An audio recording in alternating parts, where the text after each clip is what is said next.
नमस्कार, मी मंजिरी निवास चौगले. संचार टाइम्स न्यूजमध्ये आपले स्वागत आहे.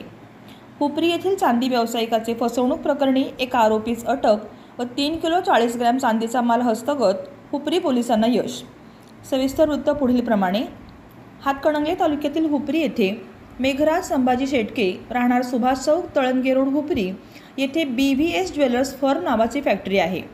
संशयित आरोपी अरुणकुमार राकेश कुमार भारद्वाज हा मजुरीवर चांदीचे जोडकाम करून देत असे. मागील 3 वर्षापासून मजुरीवर तो चांदीचे जोडकाम करून देत होता. त्याने मेघराज शेटके यांचा विश्वास संपादन केला होता. 30 मे रोजी 9:30 वाजण्याच्या सुमारास संशयित आरोपी याने मेघराज शेटके यांच्याकडून रोख रक्कम 50,000 व 5 किलो 125 ग्रॅम वजनाची चांदीची चेन सोल्डरिंग करून 2 दिवसात परत देतो असे म्हणून सोल्डरिंग कामाकरता घेऊन जाऊन चांदीचा जोडकाम केलेले माल परत दिला नाही. मेघराज शेटके यांनी अधिक चौकशी केली असता तो चांदी घेऊन फरार झाला आहे असे त्यांच्या लक्षात आले. त्यांनी हुपरी पोलीस ठाण्यात त्याच्या विरोधात फिर्याद दाखल केली.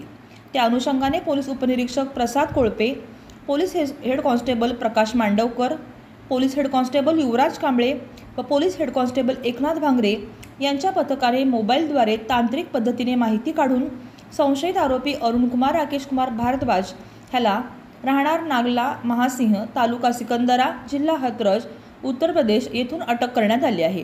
तसेच त्याच्याकडून एकूण 3 लाख रुपये किमतीचे 3 किलो 40 ग्रॅम चांदी हस्तगत करण्यात आली.